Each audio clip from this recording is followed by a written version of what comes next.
आज दोस्तों हमारा टॉपिक है जीएसटी। दोस्तों जीएसटी होता क्या है? Goods and service tax. क्या होता है दोस्तों? Goods and service tax. GST is a comprehensive value added tax introduced by Government of India with effect from 1st July 2017, replacing all indirect tax levied by central government, state government, union territory. So GST is a comprehensive value added tax introduced by Government of India from July 2017, replacing all indirect taxes levied by central government, state government. Sir एक बड़ी अजीब सी बात है, हमारी पीछे government की लड़ाइयां होती रही। सेंट्रल गवर्नमेंट चाहती थी कि पेट्रोल भी आ जाए जीएसटी में, लेकिन हर स्टेट का मेन रेवेन्यू सोर्स अल्कोहल और पेट्रोलियम है। तो उन्होंने कहा कि भाई बाकी कोई भी चीज ले लो, हमें कोई एतराज नहीं है, लेकिन पेट्रोल और अल्कोहल नहीं लोगे। तो हमें वन मार्कर अगर क्वेश्चन आने हैं तो क्या आ सकता है? जीएसटी स्टार्ट कब हुआ था? जीएसटी स्टार्ट हुआ था जुलाई 2017 में। जीएसटी किस किस पर नहीं लगता? अल्कोहल पर और पेट्रोलियम पर जीएसटी नहीं लगता। It is value added tax as GST paid on purchase of goods and services called input GST can be set off against GST collected on sale of goods called output GST। देखो sir मैं आपको बताता हूँ कहानी क्या है। एक हमारा एक छोटा सा एग्जांपल लेते हैं जीएसटी के बारे में, जरा गौर से सुनिए। 100 रुपए का मैंने सामान खरीदा, 5 रुपए जीएसटी है इस प्रोडक्ट पे, मान लो, ठीक है। मतलब मुझे सामान 105 रुपए का मिला। क्या ये 5 रुपए मेरा खर्चा है? नहीं। क्यों नहीं खर्चा भाई? मैं कहानी सुनाता हूं, गौर से सुनो। मैंने 100 रुपए का सामान 5 रुपए जीएसटी देकर 105 रुपए में खरीदा। मुझे सामान कितने का पड़ा? 100 का। 5 रुपए क्या पे किया? जीएसटी। क्या ये जीएसटी हमारा खर्चा है? सर दोनों बातें पॉसिबल है, बट नॉर्मल सिचुएशन में जीएसटी खर्चा नहीं होता, जीएसटी असेट्स है। क्यों असेट्स है? एक तरीके से एडवांस टैक्स है। मैं बताता हूं कैसे। 100 वाला सामान मैंने 300 में बेच दिया। 100 वाला सामान मैंने 300 रुपए में बेच दिया। 300 रुपए का 5% जीएसटी कितना मिला मुझे? 15 रुपए। सर अगर मैं जीएसटी करता हूं तो मैं इनपुट वर्ड लिखता हूं, मैं जीएसटी कलेक्ट करता हूं तो मैं आउटपुट लिखता हूं। तो आउटपुट है 15, इनपुट है 5। तो आप जब जीएसटी कलेक्ट करते हो तो क्या ये आपकी इनकम है? ना ना ना ना ना। आप पुराने जमाने की बातें बताता हूं मैं आपको, तब वैट होता था। आप किसी रेस्टोरेंट में गए, रेस्टोरेंट में 100 रुपए का बिल आया, 5 रुपए वैट लगा। रेस्टोरेंट वाला अपनी इनकम 100 रुपए मानेगा और 5 रुपए आपके बिहाफ पर गवर्नमेंट को जमा कराएगा। यानी मान लो, आपको पता है कोचिंग पर भी जीएसटी एप्लीकेबल है 18%। मान लो मैं आपकी फीस है 10,000 रुपए, मैं आपसे लेता हूं 11,800। मेरी इनकम कितनी है?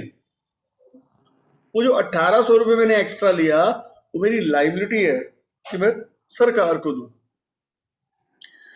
तो यहां पर भी सेम है। मैंने 100 रुपए का सामान 5 रुपए महंगा 105 रुपए में खरीदा, 300 में बेचा, 15 रुपए जीएसटी मिला। गवर्नमेंट कहती है कि 15 रुपए जीएसटी हमें दो, but there is a deduction also. There is a deduction also. How? भाई 15 रुपए जो सरकार को मैंने टैक्स पे करना है, उसमें से 5 रुपए जो मैं ऑलरेडी पे कर चुका हूं, छोड़कर 10 रुपए पे करूंगा। तो जो मैंने जीएसटी रिसीव किया 15, उसमें से जो मैंने जीएसटी पे किया 5 माइनस करके बैलेंस पेड टू गवर्नमेंट 10। तो आप देखो मैंने वैल्यू एडिशन कितने की करी थी? 100 का माल कितने में बेचा था मैंने? 300 में। तो वैल्यू एडिशन कितनी हो गई? 200। मैंने 200 का 5% 10 ही पे किया है। इसीलिए पहली लाइन में लिखा था it is comprehensive value added tax. 100 रुपए पर वो पे करेगा, अगले 300 पर मैं पे करूंगा। मान लो उसने 400 में बेचा तो अगले 100 पर वो पे करेगा। सरकार डबल टैक्स नहीं दे सकती। जिसने वैल्यू क्रिएट, मान लो किसी ने 100 रुपए की चीज खरीदी, 150 में बेची, तो जो उसने 50 रुपए की वैल्यू क्रिएट करी उस पर वो पे करेगा। जिसने 150 की खरीदी उसने 200 में बेची, वो 50 की वो पे करेगा। तो जो जितनी वैल्यू क्रिएट करेगा उस पर उतना टैक्स लग जाएगा। और सर डर क्यों रहे हो, आप रिसीव कर रहे हो, लोगों से पे कर रहे हो। आपका खाने का सामान 100 रुपए का था, आपने 105 में बेचा, तो आपको तो 100 रुपए मिल ही नहीं है, 5 मिल रहे हैं, वो सरकार को पे कर दो। तो it is a value added tax as GST paid on purchase of goods and services called input GST and set off against the GST collected on sale of goods and services called output GST. GST paid on purchase of goods and services is not the cost.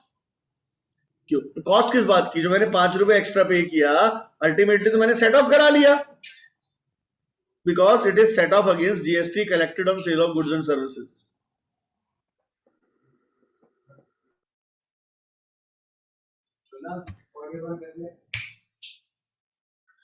Who can collect GST? Sorry, sir. Sir GST कौन collect कर सकता है? देखो sir, दो area है, एक है normal area, एक है हिली एंड ट्राइबल एरिया. तो नॉर्मल एरिया वाला आदमी अगर गुड्स 40 लाख से ऊपर के बेचता है तो उसको जीएसटी कलेक्ट करना चाहिए. सर्विसेज वाला आदमी अगर 20 लाख से ऊपर करता है तो उसको जीएसटी कलेक्ट करना चाहिए. Normal area turnover of goods 40 और मोर देन 40, इसको जीएसटी कलेक्ट करना चाहिए. जैसे अगर हमारा कोचिंग सेंटर है तो हम सर्विसेज में आते हैं, अगर हमारी सालाना इनकम 20 लाख रुपए से ज्यादा है तो हमें जीएसटी कलेक्ट करना चाहिए. अब बात करते हैं ट्राइबल एरिया और हिल एरिया. हिल एरिया में ये 20 लाख और 10 लाख. सर जब थ्योरी का क्वेश्चन आएगा ना तो इस टाइप की सारी बातें आएंगी. ये सब बातें किताबों में ढंग से नहीं लिख रखी है तो आपको पता नहीं चलती.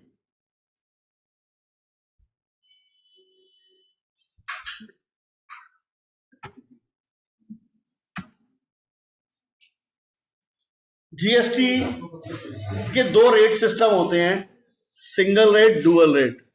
सर मेरे ख्याल से डुअल रेट ना बहुत कम कंट्रीज ने अडॉप्ट किया है, ब्राजील, इंडिया, और 170 कंट्री सिंगल रेट अडॉप्ट करती है. डुअल रेट का मतलब क्या होता है? देखो हमारे यहाँ दो स्टेट्स हैं, India adopt dual rate system. Intra state movement with in same state, central GST, state GST. Inter state movement IGST. मतलब अगर मैं दिल्ली का बंदा हूँ, दिल्ली में हमारी केजरीवाल सरकार है और केंद्र में यानी कि सेंट्रल में हमारी मोदी गवर्नमेंट है. अगर मैं दिल्ली में कोई सामान बेचता हूँ और मैं जीएसटी वाला बंदा हूँ, जो भी जीएसटी का रेट हो सकता है मेरे यहाँ,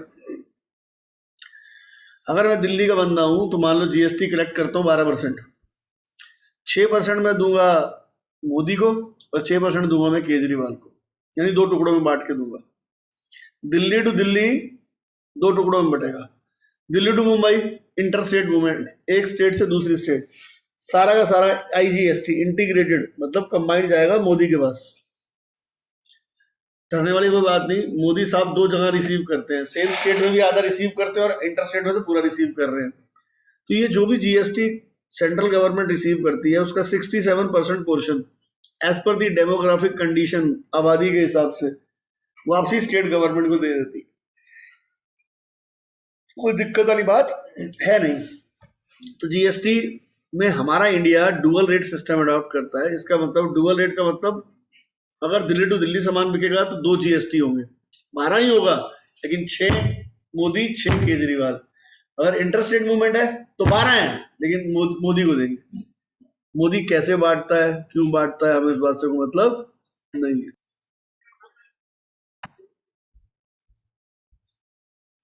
GST paid is not an expense, it is an asset. Since it can be set off through GST received. And GST received is not an income, it is an liability. देखो sir, GST जो भी मैं पे करता हूँ मेरी assets है, लेकिन वो असेट्स तब है जब सरकार मुझे उसको परमिट करती है. मैं इधर से आइसक्रीम खा के आऊं और मैं सोचूं वो पैसा मेरे को गवर्नमेंट एडजस्ट कर दे, वो एडजस्ट नहीं होता. अगर जीएसटी पे एडजस्ट हो जाएगा तो वो असेट्स है, अगर एडजस्ट नहीं होगा तो वो क्या है, एक्सपेंस. वही लिखा है सर, तो गौर से देख लो.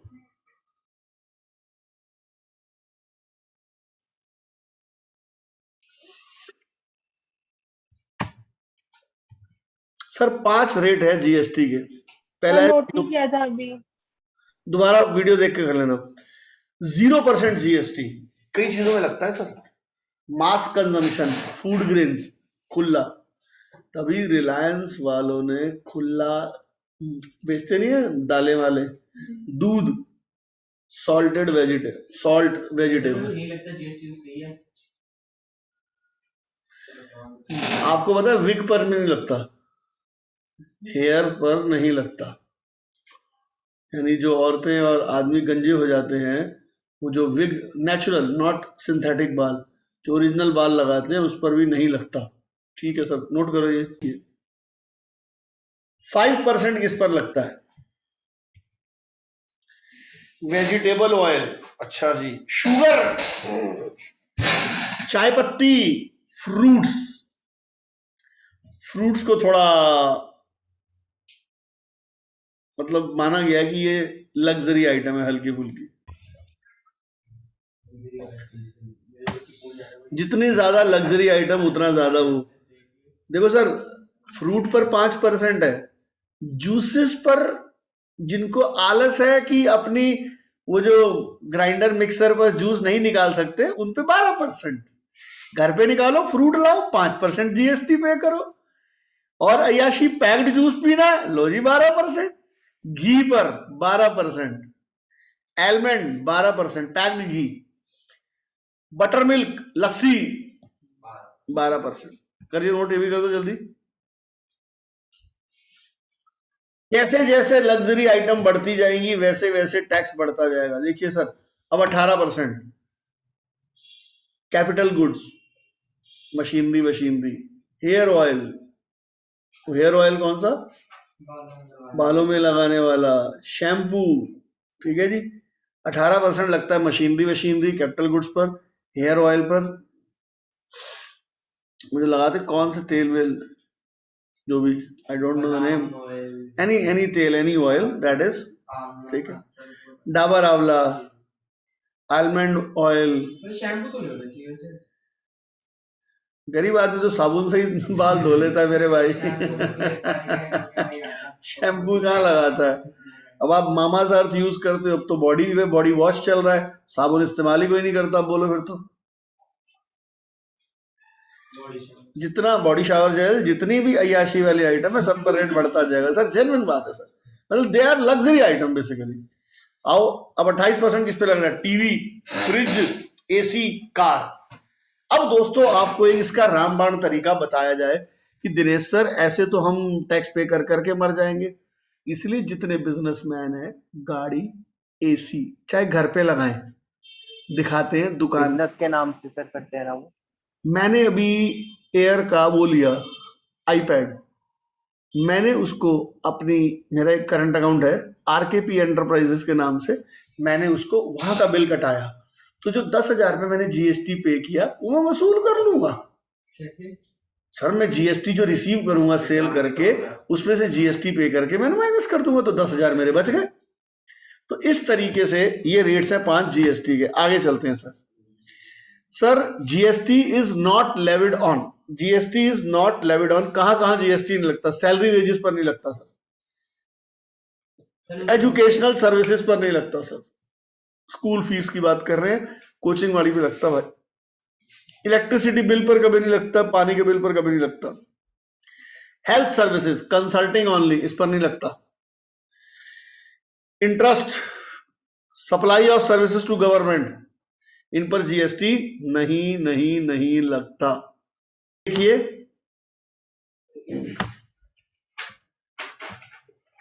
GST paid is not allowed to set off, इन खर्चों का जीएसटी पर कोई डिडक्शन नहीं मिलता। मतलब जैसे मैंने ये खर्चा किया, आइसक्रीम खा के आ गया अपने घर के लिए, तो अब आप बोलो इस पे जो मैंने 10 रुपए की आइसक्रीम खाई, उस पर जो 2 रुपए मैंने जीएसटी पे किया, वो मैं अपना, नहीं भाई, पर्सनल कंजम्पशन के आइटम पर तुम्हारे को कोई, वो तुम्हारा खर्चा ही है। नॉर्मली जीएसटी पेड हमारी असेट्स होता है, लेकिन जहां पर रीइंबर्समेंट नहीं मिले, जहां पर सेट ऑफ ना हो, तो वो जीएसटी खर्चा है। Repair to building, food and beverage expenses, beverage समझते हो ना, cold drink, membership fees of club, membership fees of club, इस पर भी नहीं लगता, मिलती डिडक्शन। आप मतलब 50 लाख रुपए की फीस पे कर रहे हैं किसी क्लब को, तो आप चाहते हो 10 लाख रुपए आपको डिडक्शन मिल जाए। सर ये लग्जरी आइटम है आपके पर्सनल यूज के लिए, हेल्थ इंश्योरेंस का जीएसटी, मैंने अभी मेडिक्लेम कराया 46,000 रुपए की, जीएसटी पे किया, नहीं मिलेगा मुझे। गिफ्ट टू स्टाफ, कुछ नहीं मिलना, इसलिए हम देते ही नहीं है।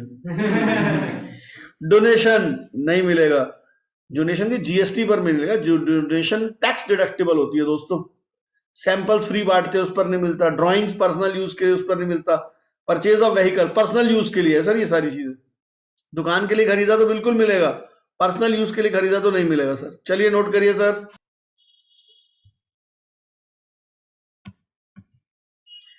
रिवर्स चार्ज मैकेनिज्म, सर देखो मैं अपनी बात करता हूं सर, मैं जीएसटी के अंदर नहीं आता क्योंकि मेरी इनकम 20 लाख से कम है। हमने ये शो कर रखा है कि मेरी इनकम 20 लाख से कम है, तो मेरे को जीएसटी रिसीव ही नहीं करना। लेकिन जो आदमी मेरे से करेगा, देखो नॉर्मली क्या होता है जीएसटी, मैं बताता हूं आपको जरा ध्यान से। रिवर्स चार्ज मैकेनिज्म कहते हैं, it means GST is not charge by seller as he is not a registered dealer, but the registered purchaser will pay GST direct to the government and will claim input GST for set off against output GST collected by him। मैं आपको इसका मतलब बताता हूँ क्या चीज है, जरा गौर से सुनना। देखो जो आदमी 40 लाख रुपए से कम का सामान बेचता है उसको जीएसटी नहीं लगता।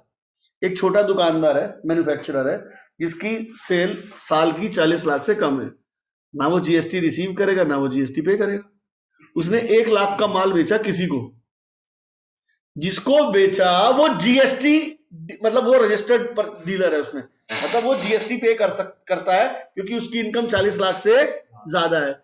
सर इस नॉर्मली क्या सिचुएशन होती है, 1 लाख का माल मैंने अगर बेचा, गौर से सुनना, ये सर कहीं बताया भी नहीं जाएगा आपको, ये एक्स्ट्रा बता रहा हूं, अगर नहीं भी समझ आया कोई जरूरत नहीं समझने की।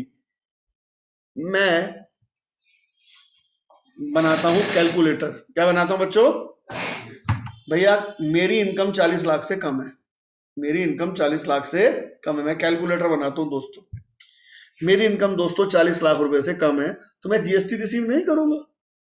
मैंने किसी आदमी को 1 लाख रुपए का कैलकुलेटर बेचा, वो आदमी बड़ा बंदा था, वो जीएसटी के अंडर आता था, उसकी सेल 40 लाख से ज्यादा थी, तो अब वो जीएसटी क्या करे सर, ये तो फिर गड़बड़ हो गई सर।